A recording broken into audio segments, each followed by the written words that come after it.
Кайтарым байланыш. Компьютер менен таанышкын, пайдалуу жагын алышкын, зыяндуу жагын карабай, пайдалуу жакка жарышкын. Көп нерсе камтып ичине, көлөмү бирок кичине. Компьютер деген досум бар, көмөгү тиет ишиме. Баткансып алам ичине, бир бассаң жарап ишиңе. Бүт жерде иштеп жүрөзү бул досум керек кишиге. Жабылат жапсаң бир замат, издесең баарын баттабат. Генийлер тапкан бул нерсе, жат билет баарын азамат деп. Бүгүнкү кайтарым байланыш сабагыбызды баштайбыз. Саламатсыздарбы, урматтуу тайпалаштар? Жана ошондой эле талыкпастан балдарга билим берип келе жаткан биздин ардактуу, сыйлуу, кадырлуу мугалимдерибиз. Амансыздарбы, отмандуу кушубак күнүңүздөр менен. Аныкей эжекей, буга чейин сиз көптөгөн темаларды өтүп келдиңиз, атайын презентацияларды жасап, дагында кенен түшүндүрүп келдиңиз. Мен мына ошол сиздин өтүлгөн темаларыңыздан кайтарым байланыш жасайын деп атайын презентация жасап келгем. Анда менин чакан кичинекей көлөмдүү презентацияма көңүл буруп койсоңуз. Бекмамат Осмонов атындагы Жалал-Абад мамлекеттик университети, Жалал-Абад колледжи, компьютердик сабаттуулук, баска 2-19 тайпасы. Тема бүгүн сиздер менен кеп кыла турчу, сиздер менен сөз кыла турчу биздин темабыз. Биз өзүбүз жашоодо колдонуп келе жаткан, жана ошондой эле биз кандайдыр бир соцсетке кирсек, мисалы үчүн Instagram, Facebook, жана ушундай соцсеттерге кирсек, бизден сөзсүз түрдө электрондук почтабызды сурайт. Мына ошол сиздер менен бүгүн биз электрондук почта боюнча кеп кылабыз, сөз кылабыз. Бүгүн биздин темабыз электрондук почта. Биз мындай жатканда электрондук почта ачуу. Аткарган Кудайберди Арапбаев, компьютердик сабаттуулук предметинин мугалими Өмүралиева Каныкей эжекейге.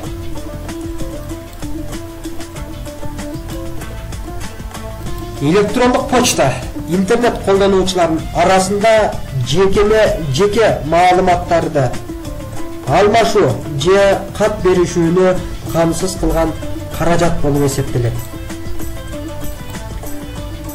Бирок кадимки почтадан айырмаланып, электрондук почта бир канча эсе ылдам жана андагы каттардын көлөмүнө чек жок.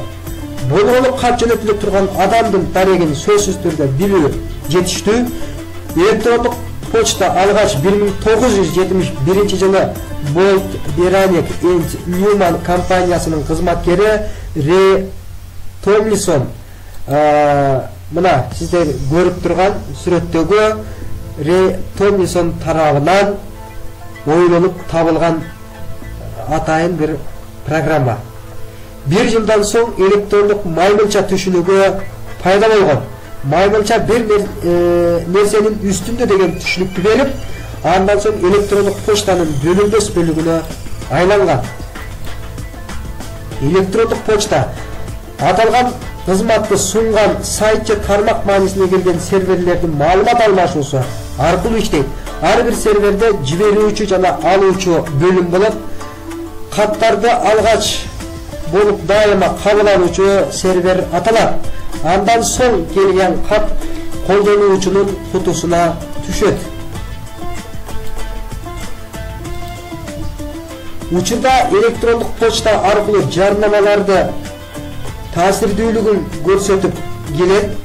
Жарнамалык маанайдагы алгачкы электрондук кат 1994 жылы жөнөтүлгөн. Убакыт өткөндөн кийин электрондук почтага жөнөтүлгөн мындай каттар спам деген атка конуп, жарнама каттарына чектөөлөр коюла баштаган.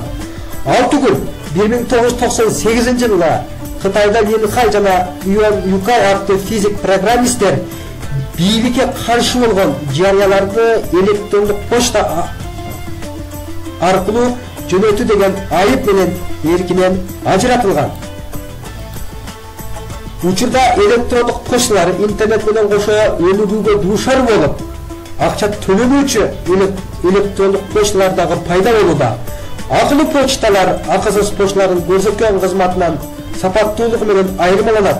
Каттарды бат жеткирет. Керексиз каттардан почта кутусун сактайт жана интернет аркылуу соода учурунда ишенимдүүлүктү арттырат. Ал эми акысыз электрондук почта кызматтарынын ичинде дүйнөдө сиздер колдонуп жаткан, сиздер жашоодо колдонуп пайдаланып жаткан Gmail, mail.com жана башка ушул сыяктуу көптөгөн программалар өндө электрондук почта порталдары көп колдонулуп келет биздин жашообузда. Ал эми азыр сиздер менен биз электрондук почтаны кантип ачабыз, ошол электрондук почтага кантип киребиз, ошол жөнүндө маалымат алабыз, сиздерге кыскача үйрөтүп кетебиз. Эгерде сиздин ноутбугуңуз болсо, анда сиз ноутбугуңуздан же компьютериңизден Google Chrome деген атайын бир приложение бар, мынакей. Көрүп турсаңыздар керек, Google Chrome. Эгерде сиздерде компьютериңиздерде же ноутбугуңуздарда Google Chrome жок болсо, анда Яндекс деген атайын бир программа бар. Эгерде сизде компьютер же ноутбук жок болсо, телефон болсо, анда сиз телефонуңуздан Play Market'ке кирип mail.ru деген программаны телефонуңузга орнотуп алышыңыз керек. Анда эмесе биз сиздерге почта ачууну үйрөтүп кетели. Биз Google Chrome'га киребиз жана атагандай эле. Google Chrome'га киргенибизде мындай бир апапакай баракча ачылды. Биз введите поиск вопрос деген жерге mail.ru деп жазабыз. mail.ru деп. mail.ru деп жазса, мынакей үстүгө чыгып калды. mail.ru. Биз поискти беребиз. Поискти бергенибизден кийин бизге дагы бир баракча ачылат. Ачылгандан соң биз биринчидеги mail.ru, почта, поиск, в интернете, новости, игры деген жерге киребиз.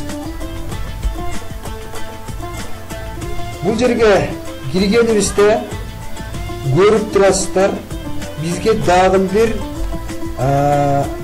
мындай бир баракча ачылды. Эми биз ушул жерде конт коюп жакшыраак көрөлү. Биз бул жерге киргенибизден кийин өзүбүздүн почтабызды кантип ачабыз, мындайча айтканда кантип регистрация кылабыз. Биз алгач создать почту дегенге киребиз. Создать почту дегенге киргенибизде бизде атайын бир регистрация кылуучу баракча ачылат. Ачылгандан кийин биз имя деген жерге атыбызды жазабыз.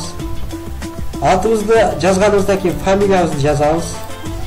Жазганыбыздан кийин дата рождения деген жер бар. Дата рождения деген жерге кайсыл числодо төрөлгөнсүз, ошону жазасыз. 25. Месяц деген жерге кайсыл айда төрөлдүңүз? Февралдабы, марттабы же апрелдеби? Же октябрдабы? Кайсыл айда төрөлсөңүз, ошол айды белгилейсиз. Сентябрды белгилейсиз. Год деген жерге туулган жылыңызды жазасыз. 2001 болсоңуз 2001, 94 болсоңуз 94, 2000 болсоңуз 2000ди белгилейсиз. 2002ди белгилейбиз. Эми пол деген жер турат. Пол деген жерге биз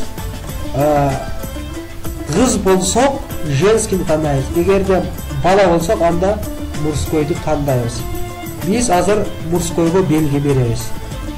Бергенибизден кийин бизге имя аккаунта деп чыкты. Өзүбүз аккаунт жазабыз. Биз өзүбүз аккаунт жазбай эле кааласаңыздар жазсаңыздар болот. Эгерде жазбасаңыздар анда мындай бир дагы кошумча бир почта чыгат. Биз ошол жерден бирөөсүнү тандап алып туруп коебуз. Биз мынауну коелу. Койдук, мына биз почта койдук. Пароль жазабыз. Сөзсүз түрдө 8ден кем болбош керек пароль. Сөзсүз түрдө 8 болуш керек. Эгерде 8ден кем болсо, ал кабыл алынбайт. Биз парольду жазабыз.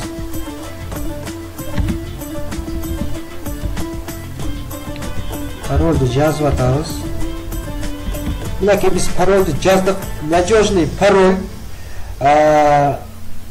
Ал эми биз телефон деген жерге өлкөбүз тандайбыз, мамлекетти. Биз азыр Кыргызстан мамлекетин тандап алалы. Кыргызстан мамлекетин тандап алабыз. Кыргызстан мамлекети.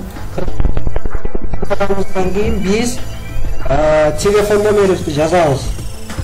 Сөзсүз түрдө телефон номерибизди жазышыбыз керек.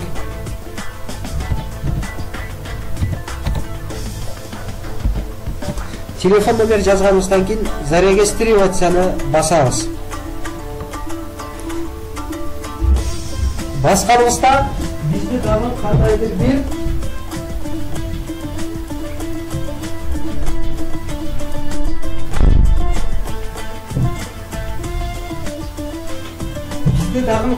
бир баракча ачылды, көрүп турасыздар. Кичинекей мындай баракча ачылды. Пройдите проверку деп турат.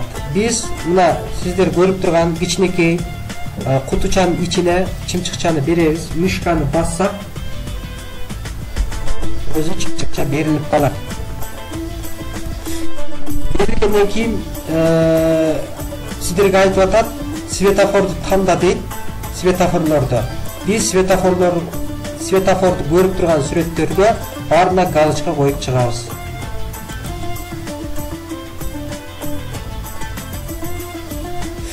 Биз галочка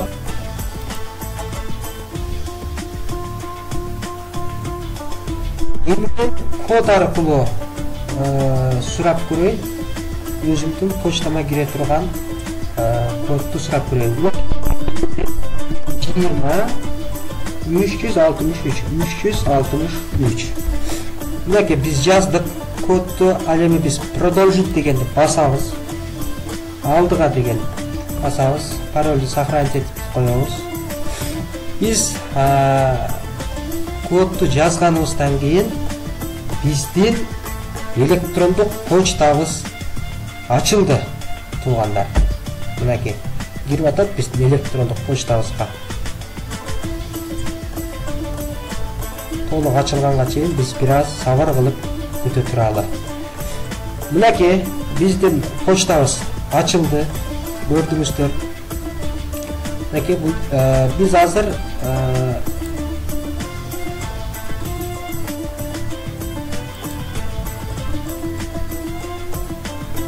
стандартный деп биз сүрөт коебуз.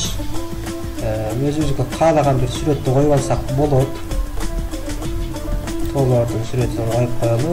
Приступит к работе дегенге коебуз. Мынакей сүрөт коюлду. Сиздер көрүп турганыңыздардай, мынакей написать письмо, бирөөгө катты жөнөтсөңүздөр болот. Бул жерге кирип, бул жерге сизге келген сизге кандайдыр бир адам жөнөткөн кат мына сиздин входящие деген жериңизге келип түшөт. Спам деген жерге дагы келип түшөт каттар. Мынакей сиздер биз көрсөткөн жолдор менен ушинтип өзүңүздүн электрондук почтаңызды ачып алсаңыздар болот. Көңүл буруп көргөнүңүздөр үчүн чоң рахмат. Сиздер менен мен Баска 19 тайпасынын студенти Кудайберди Арапбаев болдум.